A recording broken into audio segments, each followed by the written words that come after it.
জয় গুরু খামখেয়ালি প্রাণ চ্যানেলে আপনাদের স্বাগত। আজ আমরা পড়ব ঠাকুরের কৃপা। জয় গুরু। একদিন ভুবনদা নারী দেখিতেছেন। এমন সময় তিনি বলিলেন, বাবা ভুবন, নারীর অবস্থা কেমন দেখলি? ভুবনদা স্পষ্টভাবে জানাইয়া দিলেন যে নারীর অবস্থা ভালো নয়। ইহা শুনিয়া তাহার আনন্দের সীমা থাকিল না। তিনি আনন্দে উৎফুল্ল হইয়া বলিয়া উঠিলেন, তাহলে শীঘ্রই আমার দেহত্যাগ ঘটিবে। ভুবনদা বলিলেন, হ্যাঁ। তিনি পুনরায় জিজ্ঞাসা করিলেন, সত্যি শীঘ্রই আমার দেহত্যাগ হবে? এবারেও ভুবনদা বলিলেন, হ্যাঁ। ইহা শুনিয়া 65তম বর্ষের বৃদ্ধ বালকের মতো বাহ বাহ বাহ বলিয়া আনন্দ প্রকাশ করিতে লাগিলেন, আর গান ধরিলেন। কাল ভয় সভই গুরু ডাকি হে তোমায়, রামকমল আখি জীবন্ত অন্ত হয় না আজি, ইত্যাদি। এই সময় গ্রাম ও গ্রামান্তরের ইতর ভদ্র সকলেই তাহাকে দেখিতে আসিতেন। পিতার বাল্যবন্ধু স্কুলের প্রসিদ্ধ জমিদার শ্রীযুক্তবাবু অখিলচন্দ্র পাগড়াসি মহাশয় প্রায়ই তাহার শয্যাস্পার্শ্বে বসিয়া থাকিতেন। পিতৃদেব তাহাকে বলিতেন, দেখুন অখিলবাবু, সতীন সেন, যতীন দাস প্রভৃতি দেশসেবকগণ কতদিন অনাহারে থাকিয়া কত অশেষ যন্ত্রণা সহ্য করিয়া মৃত্যুকে বরণ করিয়া লইয়াছেন। আমিও সেইভাবে থাকিয়া মৃত্যুকে আলিঙ্গন করিয়া লইব, বরং ততোধিক কষ্ট যন্ত্রণা সহ্য করিতে প্রস্তুত। তথাপি ঠাকুর দর্শন না হইলে দেহত্যাগ করিব না, এই আমার পণ। মৃত্যুর 3 দিন পূর্বে তিনি আমাদের 5 ভাইকে ডাকিয়া লইয়া মাথায় হাত দিয়া আশীর্বাদ করিয়া বলিলেন, বাবা সকল, তোমরা পঞ্চপাণ্ডবের মতো এক প্রাণ হইয়া মিলিয়া মিশিয়া থাকিও। ধর্মপথ হইতে যেন কখনো বিচ্যুত হইও না। পাণ্ডবদের যেমন ছিলেন শ্রীকৃষ্ণ, তোমাদেরও তেমনি রহিলেন ঠাকুর। তিনি তোমাদের সহায়, তিনি তোমাদের পথপ্রদর্শক। তিনি থাকিতে আর তোমাদের ভয় কি? ঠাকুরের অপার মহিমা, সে মহিমার আদি অন্ত নাই। সৌভাগ্যবান তোমরা যে অমন ঠাকুরের চরণাশ্রয় লাভ করিয়াছ। এখন অবিচলিত চিত্তে তাহার উপর নিষ্ঠা এবং বিশ্বাস রাখিয়া তাহার প্রদর্শিত পথে চলো। কিছুক্ষণ নীরব থাকিয়া তিনি আবার বলিয়া উঠিলেন, কি বাবা, তোরা ঠাকুরের পথে চলতে পারবি তো?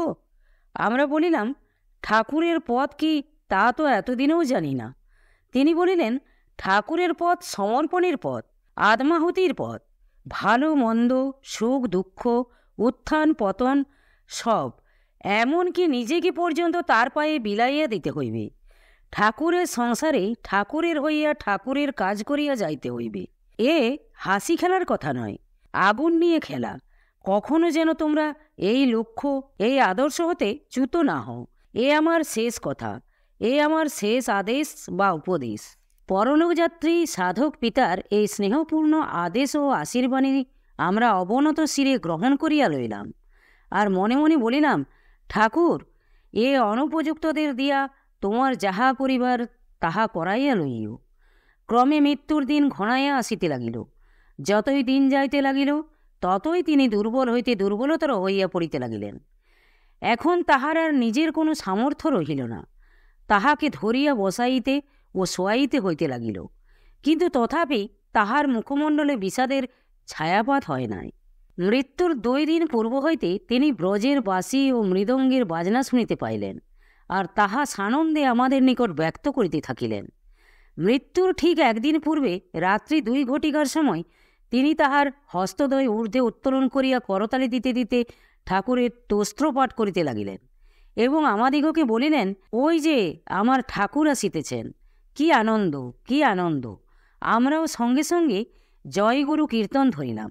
কীর্তন সমাপনান্তে দেখি পিতা ঠাকুর মহাশয় বেশ স্থির ধীরভাবে শুইয়া রহিয়াছেন, আর অঙ্গুলি সঞ্চালন করিয়া কি যেন দেখাইবার প্রকাশ পাইতেছেন।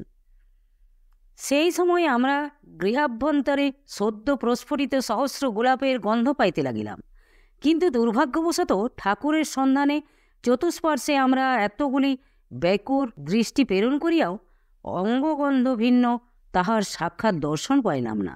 মৃত্যুর ঠিক পূর্বদিন অগ্রসন্ধ্যায় তিনি বলিতে লাগিলেন, সব পরিষ্কার, কোনো জায়গায় একটুও বাধা নাই। ওই যে বাঁশি শোনা যায়, ওই যে ব্রজের বাঁশি। বিজয়ী কৃষ্ণ পরমহংসদেব, তোমরা আসিয়াছ, কিন্তু কই আমার ঠাকুর কোথায়? পিতৃদেব যখন এই কথাগুলি উচ্চারণ করিতেছিলেন, তখন সমস্ত ঘরটা কেতকী পুষ্পের মধুর গন্ধে পূর্ণ হইয়া গিয়াছিল। বুঝিলাম নিশ্চয়ই তথায় গোস্বামী প্রভু আর পরমহংসদেবের আবির্ভাব ঘটিয়াছে। রাত্রিকালে পিতৃদেব কেমন যেন একটা অস্থিরতা অনুভব করিতে লাগিলেন, কেমন যেন স্বস্তির ভাব প্রকাশ করিতে থাকিলেন। তখনই আমরা জয়গুরু কীর্তন ধরিলাম, আর অমনি তিনি স্থির প্রশান্ত ভাব ধারণ করিতে লাগিলেন। অস্থিরতার পর কীর্তন, কীর্তনের পর অস্থিরতা, এইভাবে সমস্ত রাত্রি কাটিয়া গেল। ঠিক ব্রাহ্ম মুহূর্তে মূত্রত্যাগ করিবেন বলিয়া পিতৃদেব তাহাকে উঠাইতে বলিলেন। আমরা তাহাকে ধরিয়া উঠাইলাম। তিনি মূত্রত্যাগের স্থলে মলত্যাগ করিয়া ফেলিলেন। সঙ্গে সঙ্গে আমরা সব পরিষ্কার করিয়া তাহার পরিধেয়, বস্ত্র ও শয্যা পরিবর্তন করিয়া দিলাম। গঙ্গা, মৃত্তিকা, চন্দন এবং আতরাদি সুগন্ধি অনুলেপনে তাহার সর্বাঙ্গ অনুলিপ্ত করিয়া দিয়া বিনয়দা তাহাকে কোলে করিয়া বসিয়া রহিলেন। তখনও প্রভাত হয় নাই, পূর্বাকাশ ভালে তখনও দিবালোক প্রকাশিত হয় নাই। এমন সময় পিতৃদেব আপন হৃদ্দেশে কর স্থাপনপূর্বক 3 বার জয়গুরু মহামন্ত্র উচ্চারণ করিয়া বলিয়া উঠিলেন, ঠাকুর, এই মৃত্যু, এই মৃত্যু। তাহার বদনমণ্ডল আনন্দের বিমল প্রভায় উদ্ভাসিত হইয়া উঠিল। সমস্ত অঙ্গ যেন পুলক শিহরণে শিহরিয়া উঠিল। তিনি উপস্থিত আমাদের দিকে চাহিয়া বলিলেন, আমাকে বাহির করো। তাহার আদেশ অনুসারে আমরা সকলে ধরাধরি করিয়া তখনই তাহাকে বাহিরে আনিয়া তুলসীতলায় রাখিলাম। দেখিলাম তখনও তাহার ওষ্ঠে মৃদু স্পন্দন হইতেছে। তারপর সব শেষ। সেদিন 28শে শ্রাবণ, শনিবার। সবেমাত্র তখন তরুণ কিরণ ধরণীর বুকে লুটাইয়া পড়িয়াছে। পিতৃদেবের এই মহাপ্রস্থানে ক্রন্দনের উচ্চ রোলের স্থলে গৃহে উঠিল জয়গুরু মহানামের মধুর ধ্বনি। বিষাদ কালিমার পরিবর্তে সকলের মুখমণ্ডলে পরিলক্ষিত হইল অটল স্থৈর্যের ওপর প্রতিষ্ঠিত আনন্দের সুস্পষ্ট আভাস। আমরা জয়গুরু করিতে করিতে পিতার মৃতদেহ সৎকার করিবার জন্য বাহির হইয়া পড়িলাম। অতিরিক্ত 8খানা নৌকা স্ত্রী পুরুষে পূর্ণ হইয়া জয়গুরু উলুধ্বনিতে আকাশ বাতাস পবিত্রীকৃত করিয়া সঙ্গে সঙ্গে চলিল। এইভাবে আনন্দ উৎসবের মধ্যে আমরা শবদাহ সমাপন করিলাম। এইভাবে আনন্দ করিতে করিতে আমরা গৃহে প্রত্যাবৃত্ত হইলাম। পূর্বে মনে করিয়াছিলাম পিতার বিয়োগজনিত ধরুন শোক বুঝি আমরা সহিতে পারিব না, কিন্তু কার্যক্ষেত্রে দেখি ঠাকুরের স্নেহাশীর্বাদে অতি সহজভাবেই তাহা সহিয়া গেল। আমাদের নিরানন্দ নাই, শোকতাপ নাই, হাহুতাশ নাই। ঠাকুর যেন আমাদের যাবতীয় শোকতাপ হরণ করিয়া তাহার স্থলে আনন্দের উৎস খুলিয়া দিয়েছেন। গৃহে ক্রন্দনের শব্দ নাই, কাহারও মুখে বিষাদের ছায়ামাত্র নাই। একটা কথা প্রচলিত আছে, বিপদ যখন আসে তখন একাকী আসে না, বা মুহূর্তেই চলিয়া যায় না। বেশ সাঙ্গপাঙ্গ ছুটাইয়া দীর্ঘদিন ধরিয়া সংসার রঙ্গমঞ্চে সে অভিনয় করিতে থাকে। আমরা আমাদের সংসার জীবনে এ কথার সত্যতা প্রত্যক্ষ করিলাম। কিছুদিন যাইতে না যাইতেই আমার তৃতীয় ভাতার 24 বৎসর বয়স্কা একটা কন্যা গতাসু হইল। হোক না সে 2.5 বৎসরের মেয়ে, থাকুক না সে অল্পদিন মাত্র মাতৃ করে, তথাপি সন্তান তো। ইহারই মায়া ছাড়ানো কি সাধারণ জীবের পক্ষে সহজসাধ্য? সদ্যজাত সন্তানের দূরের কথা, মৃত সন্তান প্রসব করিয়াও প্রসূতিকে তাহার আত্মীয় স্বজনকে হা হুতাশ করিয়া কাঁদিতে দেখিয়াছি। উচ্চ বিলাপ ধ্বনিতে গগন পবন মুখরিত করিয়া শিরে করাঘাত করিতে প্রত্যক্ষ করিয়াছি। আর এ তো দীর্ঘ 2.5 বৎসর ধরিয়া মায়ের কোলে লালিত পালিত হইয়াছে।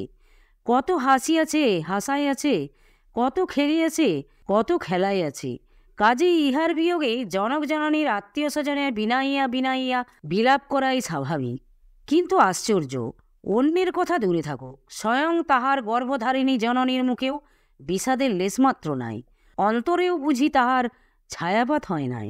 আমরা সকলে সেই মৃতদেহটা লইয়া তুলসীতলায় বসিয়া জয়গুরু নাম করিতেছি। সঙ্গে এই পরিবারের ছেলে মেয়ে সকলেই সেই মধুর নামে মত্ত হইয়াছে। এমন সময় মৃতার গর্ভধারিণী এবং তাহার খুড়িমাতারা 2 জন বালক বালিকার স্বভাবসুলভ ক্রীড়া চপলতা দেখিয়া হো হো করিয়া হাসিয়া উঠিল, যেন তাহাদের প্রাণে কত আনন্দ।